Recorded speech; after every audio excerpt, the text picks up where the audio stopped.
The story begins on a cold November morning, when the first son of Regina and Richard is born.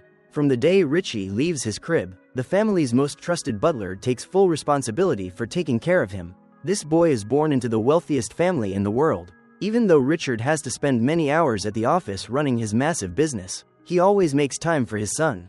His father is not only a businessman, but also a very kind-hearted person. Recently, Richard bought a failing factory and, by restoring it, he successfully saved the jobs of 100 people. Filled with immense joy, the factory workers start to celebrate the good news. Because his father is an extremely busy man, Richie has to attend the event in his place. When Richie arrives at the factory alongside Cadbury and his bodyguards, everyone welcomes him very warmly. At that moment, some local kids playing baseball in a nearby empty lot are completely overwhelmed to see the richest boy in the world, thinking his life is already perfectly set up. During the speech, Richie looks at those kids and secretly thinks about how wonderful it must be to play freely. Afterward, once the ceremony ends, Richie starts walking toward the baseball field, but his bodyguard Ferguson violently stops him. Angry at this, Cadbury tells the guard to get his hands off Richie and gently explains to the boy that they must leave right now, promising he can play on another day. Upon returning home, Richie is happily greeted by his pet dog, and then he goes to meet his parents. He sees his mother has hired an artist to carve their family's image into a nearby mountain, proving they are incredibly wealthy. The responsibility of educating Richie is also assigned to the country's top scientists, so currently he visits Professor Keenbean's laboratory for his science class. There, the professor starts showing him his newest inventions, including a machine that can crush trash and turn it into new objects. The professor has also created a super glue and a bulletproof spray, which prevents bullets from penetrating any clothing it is sprayed on. Finally, he shows Richie a robotic bee designed to do work, but it immediately starts bothering Cadbury. However, Cadbury mistakes it for a normal fly and completely smashes it flat with his newspaper. Since this bee is made of millions of rupees, Professor Keenbean gets incredibly angry seeing it smashed on the table. Meanwhile, the artist Regina hired uses a laser to carve the mountain, while Mrs. Rich instructs him on adjustments, claiming Richard looks a bit fat and asking to make his cheeks smaller. Later that evening, a man named Lawrence suddenly appears at their house without warning, as he is one of Mr. Rich's business partners. During dinner, Richie chooses to sit on the other side of the table to avoid Lawrence, and Regina tells her son she doesn't want to sit with him either, but they must attend the meeting with his father. In reality, since Richard started his first company, he has never fired anyone and takes pride in it, but Lawrence is just a greedy man. He tells Richard not to do so much charity, because it costs the company over 1 billion rupees. At this point, Regina chimes in to say she and her husband always help those in need, which is why they bought the old factory. But Lawrence argues the factory should be eliminated first because it will take too long to turn a profit. However, Richard pretends to play along and says he is right, so to get rid of it he will just give it away to the employees for free and divide the shares equally among everyone. Soon after, Professor Keenbean walks in and announces that the machine he has been researching for months is a success. He has created a device called the Smellmaster, which can smell anything and identify its components. And seeing this strange new item, Richie immediately takes it to try it out. After dinner, Mr. and Mrs. Rich walk their guest out of the mansion, but before leaving Lawrence warns them to increase security because they have many enemies. But Richard thinks it is unnecessary because not all their valuable items are kept here, but are safely stored inside the Rich family vault. Hearing this, the man gives a strange smile and leaves, because he desperately wants to know where that vault actually is. The next morning, when Richie's alarm rings, Cadbury enters the room to wake him up, and a very attractive female teacher named Claudia arrives to guide his morning workout. After taking a shower, Richie returns to his room and turns on his computer to find out where his father is. After a quick scan, the computer reports his father is currently at the White House, so Richie immediately video calls him. Seeing his son's call, Richard thinks it is important, so he asks the president for 1 minute to answer, but Richie actually just wants to show his dad a pimple on his chin.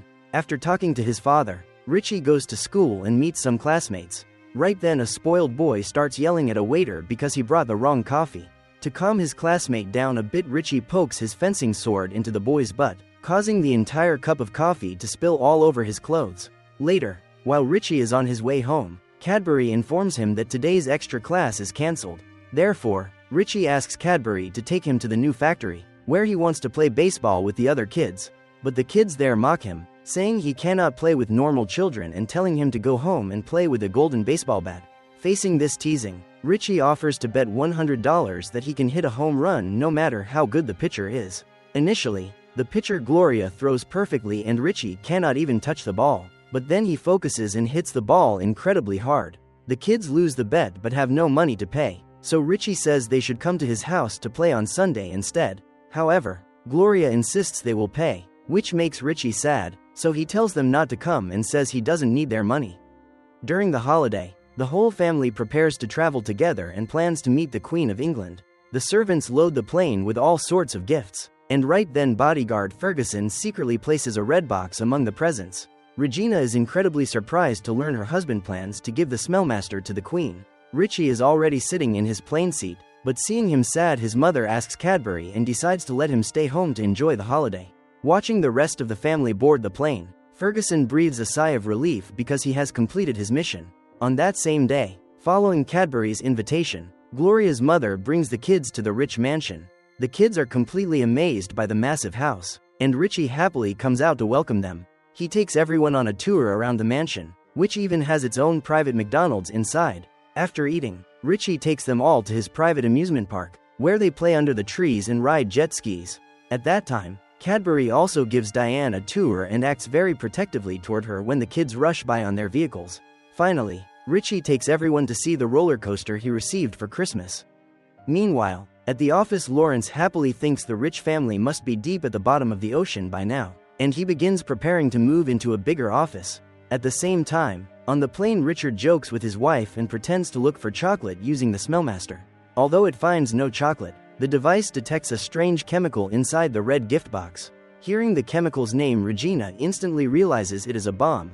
Richard opens it, sees the countdown clock only has a few seconds left, and immediately throws the bomb out the window, but it hits the tail of the plane and explodes. Their plane begins to free fall. Even before the news of the crash is announced, Lawrence brazenly takes over Richard's office and celebrates. As for Richie, after saying goodbye to his friends, he receives the terrible news and runs straight to his room to use the computer to find his parents' location, but he catches no signal. The news spreads everywhere, and Ferguson rushes in to inform Lawrence that the plan had a glitch because Richie wasn't on the plane, meaning the boy is the legal heir. Lawrence is extremely angry, but he growls and declares he will deal with the boy just like his parents. Although the sea search yields no results, Richie remains convinced that his parents are still alive.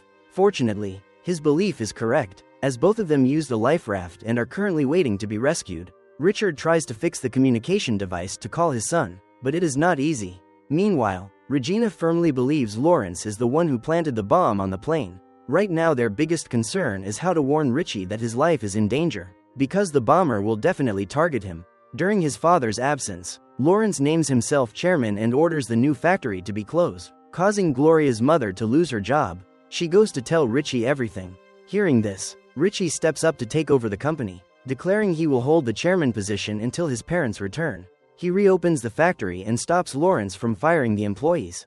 A few days later, Gloria and her friends come to the office to thank him. Gradually, Richie secures his position and earns the trust of the major shareholders. This makes Lawrence incredibly furious, so he orders Ferguson to quickly eliminate the boy without allowing any mistakes. Hours later, the police storm in and arrested Cadbury on suspicion of planting the plane bomb. Having removed Cadbury, Lawrence files a petition with the court to gain guardianship over Richie.